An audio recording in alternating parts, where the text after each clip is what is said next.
All right, so today I'm going to walk you through the perfect business model. This is the model that virtually will guarantee that you have a long-term, successful, profitable career in the business of real estate sales. And so I'm going to walk you through all of those details so that when you're done watching this video, you have a peace of mind. You have clarity on exactly what it is that you need to do. Now, before we jump in, for those agents that are committed to their goal, they're willing to accept accountability, they are open to having visibility into their business, I'm going to invite you to have a conversation about potentially having a coaching relationship with me. If that sounds like you, I'm going to put a link right underneath this video. You can click it, schedule some time for us to talk. If that is not you, no worries. Let's jump into today's episode. So the first thing, let me share my screen and look at this quick. So the first thing I want to walk you through is what I believe after coaching thousands of agents and my own business now for over 20 years is what I believe to be utopia. All right, so here's what I mean. What we all want when we got into this business, or maybe you've been in this business for quite some time now, what it is that we're all searching for is to be able to generate a substantial income while living a lifestyle that serves that ultimate goal. And the way in which we would do that is by essentially doing business with repeat and referral business. If we could, if you had to decide and you said, okay, well, if my goal is, okay, I'm just making this up, is to make $500,000 a year. Now I know, don't pass out on me. You're saying 500,000, shit. I just want to make 100,000, but just stay with me. We're talking about utopia. If your utopia is to make $500,000 a year, and you could pick, okay, where's that business coming from? Most of you would say, I'd like to wake up and deal with people who I've dealt with before, or have those people refer me to people. If I could choose that, I'd rather do that. I'd rather do that than sit in an open house every day. I'd rather do that than cold call all day. I'd rather do that than buy leads and chase down leads that never really seem to convert. This is what I would rather do. This is my utopia.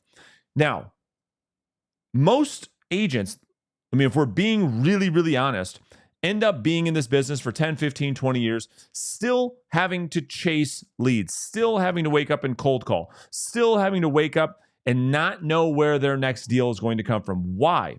It's because this entire time they haven't had the right business model. Now, let's talk about business models for a second. And the reason this came up was actually one of you commented on a YouTube video just last week. And you say, hey, Brandon, I'm brand new to the business. Where should I be spending my time? If I fast forward 5 years, what would it be? What should I do today so that I don't wake up 5 years from now and regret where I've spent my time over the last 5 years? I thought that was a great question. And so let's talk about this. So when I look at business models, so I look at this in this light. All right. So I'll kind of walk you guys through what I mean by this. So when we look at this, number one, there is what we call a transactional business model. And I'll explain all these in just a second. All right. Number two, we would have what we would call our pipeline business. And then number three, we would have a business that's essentially built on our sphere of influence. All right. Now, there are pros and cons to all three of these business models, but first, let me articulate what these are. All right. So when I talk about a transactional business, I am talking about a business model that requires you to have a high sense of urgency as far as lead conversion. So these are things like, I would say, prospecting for sale by owners, prospecting expired listings. This would be like buying Zillow leads as an example, or buying leads from Realtor.com. These would be what we would call a transactional lead source, where you would have to act quickly. There's a ton of competition with these types of leads. And so a lot of the time, what also comes with this is you don't actually get to pick where you work, right? You don't get to pick where the for sale by owner decides to sell their house. You don't get to pick what properties in the market expire. You don't get to pick where, if you're buying Zillow leads or you're buying leads from Realtor.com, you don't actually get to pick exactly where and what type of home those people are buying, right? So, and in addition to that, you have tons and tons of competition. So that's what we would call a transactional business model. Some agents that focus purely on these types of lead sources, if they don't do what I'm about to walk you through in just a second, they end up in 10 years still chasing these lead sources. Now, well, I'll come back to it. All right. A pipeline business means that you have leads that maybe convert over the long term. So maybe they take, we'll say, 6 to 12 months to convert. However, with a pipeline business, and I'll give you some examples right now, this would be like if you're going to prospect maybe downsizers. Maybe you're going to prospect, you're going to do some circle prospecting, perhaps. Maybe you're going to prospect, perhaps you're going to do some referral partners. So attorneys, CPAs, financial planners, et cetera, et cetera. Maybe you're going to build some relationships with some builders and so on. These are what we call a pipeline business, where they take time to get off the ground, but there's major upside to that. Why? Because unlike transactional leads, there really is no competition, right? If you're going after prospects in your market, let's just call it downsizers. This is one of the lists. This is like one of my favorite lead sources. And you're going after downsizers as an example. Well, first off, let me ask you a question. How many of you right now watching this video are going after specifically downsizers in your market right now? Most of you watching this probably are like, well, I have no idea what you're talking about, but certainly not me. So therefore, it's very little competition. That's the upside of this. The other upside is you actually get to decide, you get to choose rather, where that property is located. You get to pick the price point. You get to pick the actual neighborhoods. You get to decide where you work. You get to decide the type of property you sell. You get to decide the price point, et cetera, et cetera. So you get to pick the best type of listing, one that you absolutely want to focus your business on. And you can have no competition. But again, the downside is it takes longer to convert. An expired listing as the opposite, rather, is this thing could convert in one day. I mean, you could call or you could go knock on a door today of an expired listing and get a listing today, right? Whereas downsizers might take some time. Yeah. So that's what I mean by pipeline business. And then when we look at sphere of influence, now this is what's really interesting. This is just obviously people you know. The reality is, when I ask an agent, let's just say an agent, a lot of agents that reach out to me for coaching are doing 10, 20 deals a year, something like that. And they want to take that and they want to go to 30, 40, 50 deals plus. So when I ask them, hey, where is most of your business coming from right now? And I'm just going to make this up, okay? Let's just say an agent's doing 15 deals per year. And I say, okay, well, where's most of your business coming from right now? Most of the time, they're saying it's coming from this source, their sphere of influence. Most of it is people that they know or referrals from people that they know, okay? And the reality is, and I say, okay, that's fine. That's very, very normal. And then I say, okay, well, if we were to break down, if this circle represents all the time you spend in your business on a day-to-day basis, when it comes to lead generation, of course, which is our main focus as real estate salespeople. Yep, I said it. Salespeople, you are in a sales business. When we look at your lead generation efforts, Where are you spending most of your time? And what I find most often is they spend most of their time going after transactional type lead sources. Well, why? And this is kind of what it looks like. They spend, we'll say, this box is all transactional business. And we'll say, we'll split this into two. And this is kind of what it looks like. They spend this much time in their SOI, and then they spend this much time going after building their pipeline. And so this is kind of what most agents' business model looks like. They spend all their time in the source or the lead sources where they get the least amount of business from.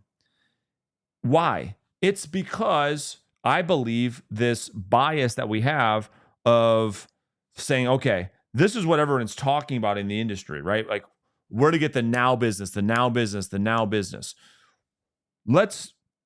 Here's the issue with that. All right. I'm going to start to build out this model now for you guys. If you are just focused, let me just pause for a second.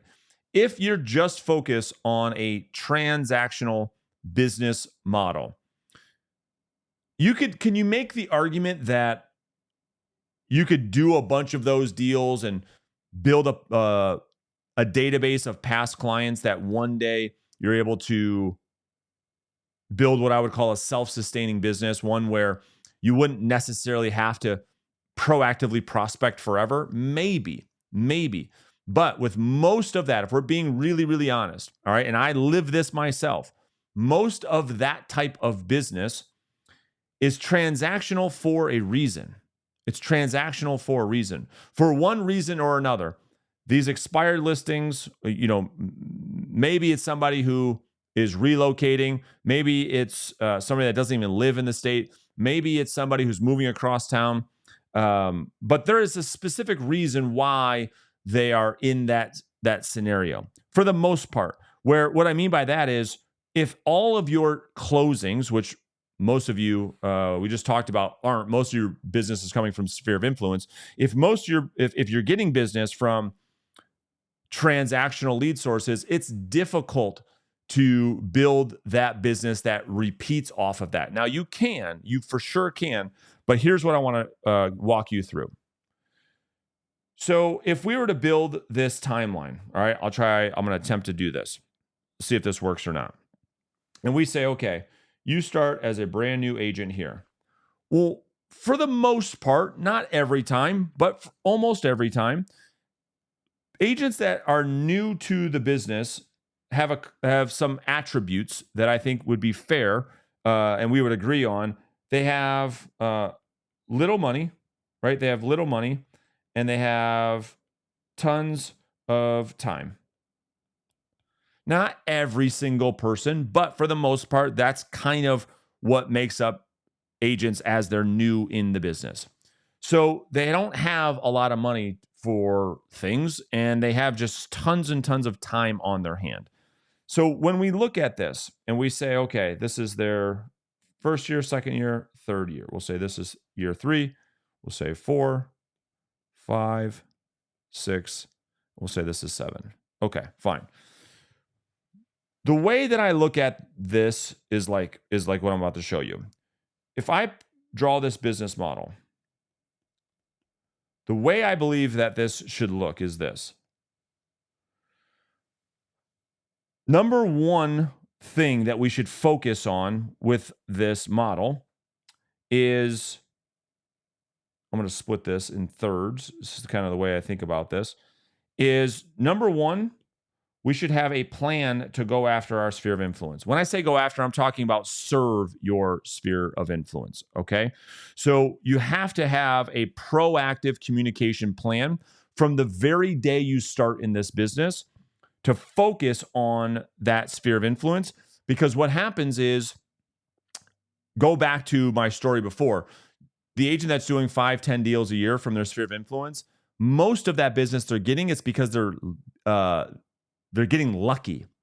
It wasn't because they do an event every 90 days. It wasn't because they're sending out a high value weekly email. It's not because they're actually calling them and having a voice to voice conversation. It's not because they're coming to their events. It's none of that. It's because they're in the right place at the right time. And sometimes new agents, depending on their sphere of influence, they'll do a huge spike their first year or two with their sphere, and it will go cold. They'll get all excited and say, oh, this is great. This is exactly what I thought it was going to be. And then their sphere of influence dries up because, I mean, let me ask you this.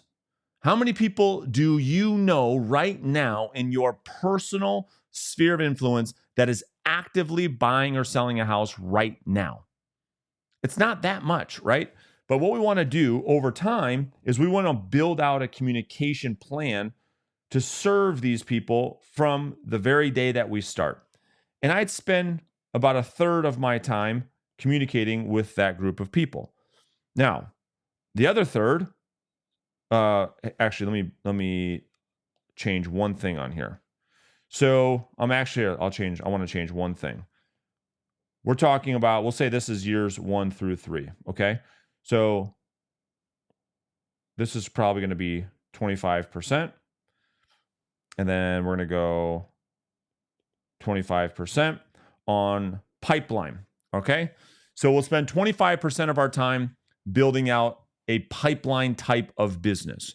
So when I say pipeline, again, going back to what I was saying before, I'd be spending 25% of my proactive lead generation prospecting. Yes, you going out there, initiating conversations, which is what you have to do.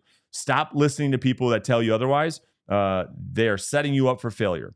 So yes, you have to proactively initiate conversations with people. I don't care who those people are. So far, we talked about sphere of influence. Now we're talking about a pipeline. Okay. So specifically, maybe this is like we talked about before. Maybe this is downsizers. Maybe this would be absentee owners. Maybe this would be you start to build some relationships with some referral partners. Okay.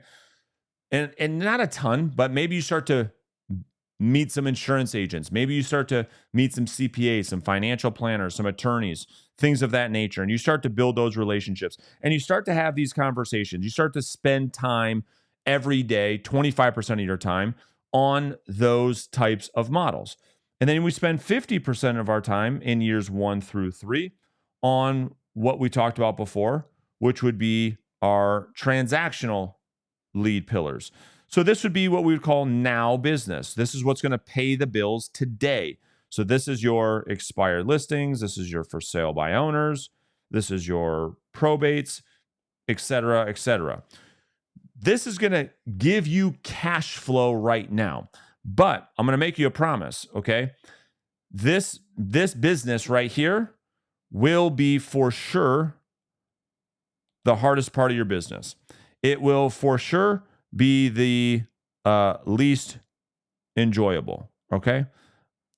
Again, all I care about is the truth. And so this is me just being honest with you. This will be the probably properties that you list in areas that you don't necessarily, this will be like, I'll call it outside your target market. I mean, a lot of these, again, expired listing, you might get an appointment that's 45 minutes away. It's like, man, I'd rather have a listing right here. But this is what you have to do in your first 3 years to build cash flow, right? This is really where I specialize in working with newer agents when I coach them. And this is a model where we can get them to, 100 to 200K a year. Okay. And so they make a couple $100,000 a year building a business here while we're building this other pillar of business. Okay. Then what happens is this all starts to shift. So in years 3 to 5, then this can start to shift a little bit.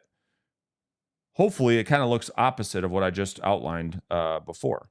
Is we have 25% inside of the transactional business. And then we have this can be split up here. And this can be now more sphere of influence as you start to build a pipeline, or I'm sorry, as you start to build a database of past clients, and your sphere of influence starts to grow. That side of your business you can focus on more, and then your pipeline starts to kick in.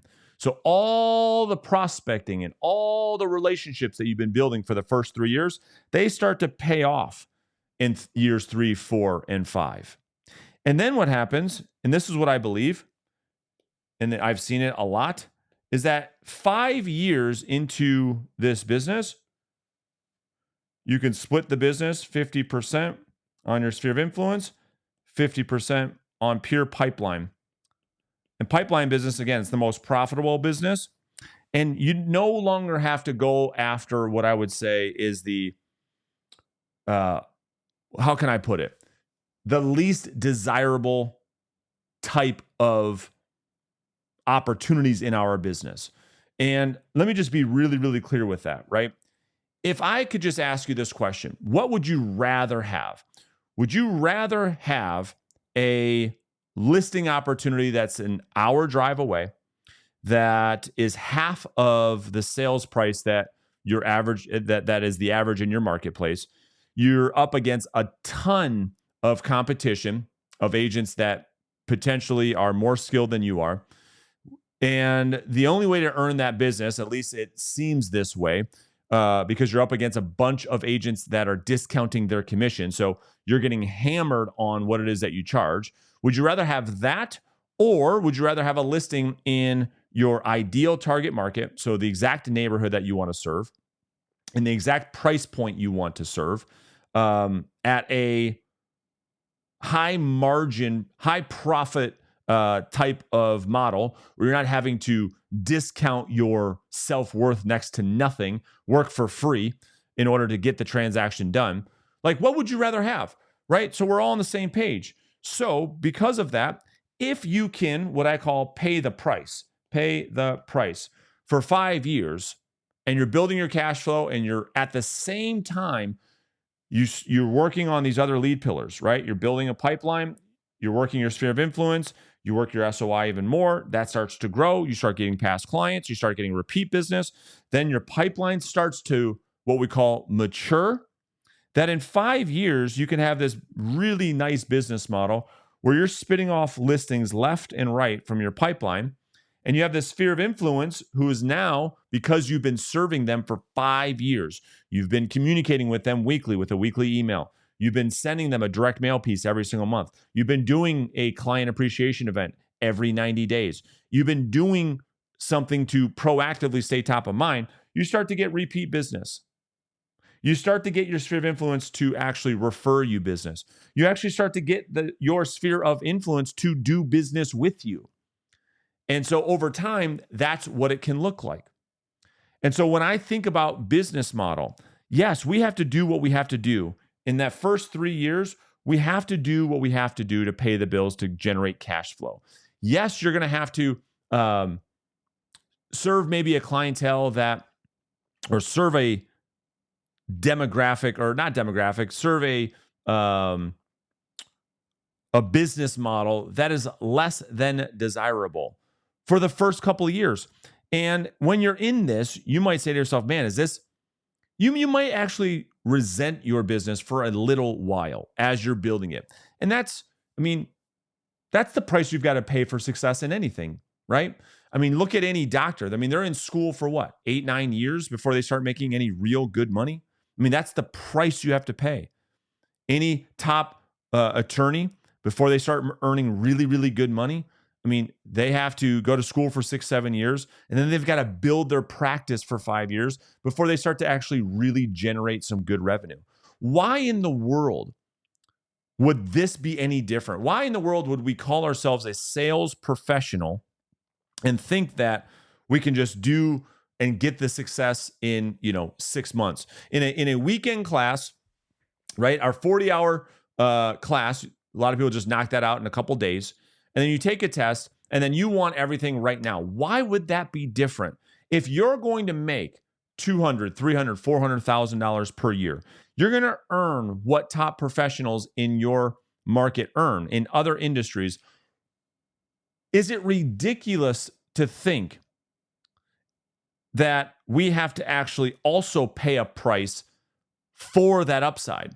For whatever reason, when people get into real estate, it's like we lose all common sense.